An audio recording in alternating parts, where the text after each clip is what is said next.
Monsieur l'ambassadeur de l'Union européenne au Burundi, bonjour. Bonjour. Merci de nous recevoir dans les bureaux de la délégation. On va aller droit au but. Vous êtes quelqu'un de très pris, très chargé. Monsieur l'ambassadeur, une question d'abord en rapport avec la politique. Que pensez-vous de ce reproche que l'on fait au gouvernement qui s'immisce un peu trop dans la vie des partis politiques? Nous souhaitons au niveau de l'Union européenne principalement que cet espace politique pour les partis soit préservé, soit garanti, et que toutes les mesures d'apaisement qui sont possibles soient prises justement pour garantir cette liberté des partis politiques. Ça nous semble fondamental et c'est à l'ordre du jour de notre dialogue politique que nous avons fréquemment et de façon très ouverte avec le gouvernement, mais aussi d'ailleurs avec les partis politiques eux-mêmes. Alors, la CENI, elle est très critiquée. Est-ce que vous êtes optimiste ou pessimiste par rapport au travail de la CENI dans le processus en cours? Vous savez, une CENI est très souvent critiquée, c'est certain. Je dirais que ce qu'il faut surtout, et c'est notre point de vue, c'est favoriser avec la CENI un travail le plus transparent possible, le plus inclusif aussi, de concertation de toutes les parties prenantes, et aussi transparent dans le sens de l'information et de l'explication du processus pour permettre à tous de se l'approprier. Je crois que la question clé, c'est justement ce que vous souleviez un petit peu dans votre question, c'est la confiance. Et comment essayer de favoriser au maximum la confiance des partis prenantes, et même, je dirais, de façon générale, des Burundais, dans l'institution de la CENI et dans le processus électoral. Une fois que la confiance sera assurée, le processus devrait se passer sans problème. La justice transitionnelle, monsieur l'ambassadeur? C'est une affaire extrêmement difficile et délicate, surtout dans un pays qui a connu l'histoire qu'il a connue, que le Burundi a connue. C'est difficile. Les accords d'Arusha sont mis en œuvre, il y a la volonté de mettre en place une commission vérité, il y a aussi des critiques, on entend parler de manque d'inclusivité dans le démarrage du processus. Je crois que c'est un processus évolutif, une commission vérité-justice, vérité-réconciliation, pardon. Et donc ça dépendra beaucoup des personnes qui la gèrent, de la façon dont ils vont la gérer, et de la façon dont chacune des parties et chacun des Burundais, je dirais, s'approprie le processus. Ça prendra du temps, mais c'est un processus absolument fondamental et essentiel pour le pays. Alors, cela m'amène naturellement à la question de la justice burundaise. Cette justice qu'on reproche d'être justement à la solde du pouvoir. Quelle est l'analyse de l'Union européenne par rapport à la justice burundaise, à l'indépendance de la justice burundaise? Le secteur de la justice est un secteur essentiel. Ça, c'est peut-être la première chose à vous dire, c'est qu'il est au centre de beaucoup de préoccupations. D'abord, le fonctionnement démocratique, c'est un peu ce que vous soulevez, mais aussi la question des droits de l'homme. Je dirais même le fonctionnement de l'économie est lié d'une façon ou d'une autre à la justice. On parle parfois de corruption, mais là aussi, il y a des questions judiciaires qui se posent. Nous sommes engagés au niveau de l'Union européenne à appuyer ce secteur et on essaie de renforcer un dialogue sur les questions des réformes judiciaires avec le ministère. Ça n'empêche que c'est un secteur aussi qui a beaucoup de faiblesses encore, beaucoup de choses à mettre en œuvre, et donc il y a deux aspects évidemment, un aspect assez politique, et c'est ce que vous touchez avec l'indépendance, et un autre qui est un aspect beaucoup plus technique où il y a naturellement un renforcement des capacités à faire. Je crois que c'est un secteur qui va évoluer progressivement. L'Union européenne, par contre, suit de très près les affaires judiciaires dans le sens où pour nous le respect des droits fondamentaux est essentiel et la façon dont ces droits sont appliqués et respectés dans le secteur judiciaire.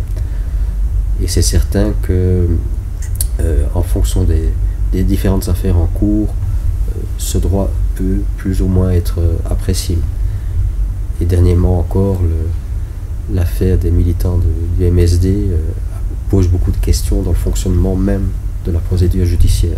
Et c'est quelque chose que nous traitons en discussion et en dialogue direct avec le gouvernement.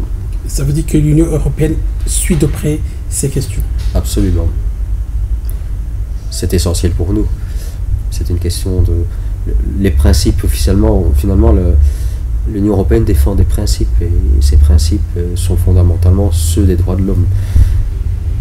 Et dans les cas judiciaires, c'est un des principes fondamentaux qu'on essaie de suivre, de voir comment il est appliqué et respecté.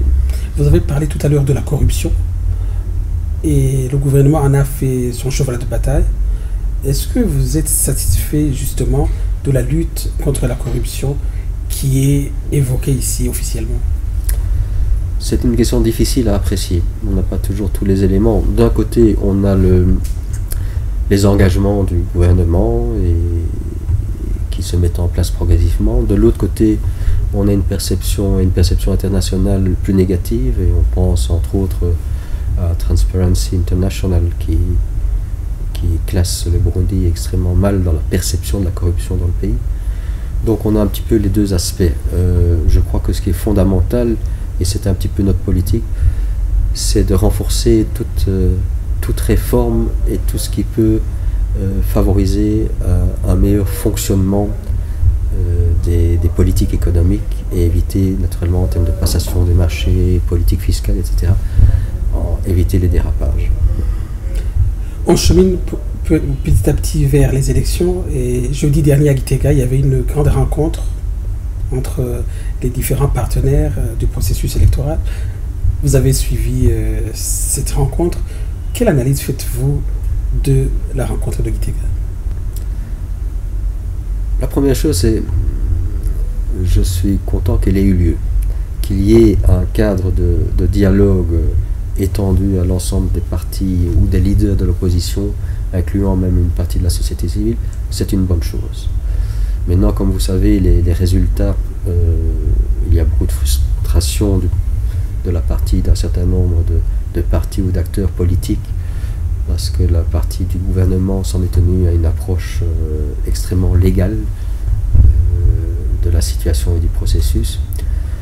Donc il reste des frustrations, mais je dirais qu'à partir du moment où tout le monde peut s'exprimer et qu'un cadre de dialogue existe, c'est déjà une avancée. Maintenant, la façon dont on peut mettre en œuvre l'esprit de la feuille de route, je crois que c'est un dialogue qui va se poursuivre, nous avec le gouvernement, mais aussi dans le cadre des autres réunions de suivi que j'espère auront lieu au niveau de la feuille de route, mais aussi au niveau du code de bonne conduite. À quelques mois des élections, si on vous demandait le message que vous voulez passer d'abord au gouvernement, quel serait le message de l'ambassadeur de l'Union européenne au Burundi? Mais je crois que ce qu'on attend du gouvernement, c'est qu'il mette en œuvre ces engagements qui ont été pris au plus haut niveau d'un processus apaisé, ouvert, transparent. Donc ça, c'est ce qu'on attend de la part du gouvernement, et de favoriser la poursuite d'un dialogue ouvert et inclusif avec toutes les parties.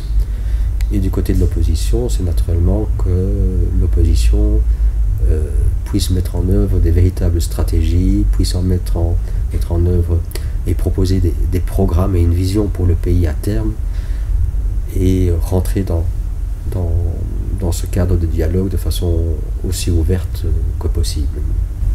La CENI?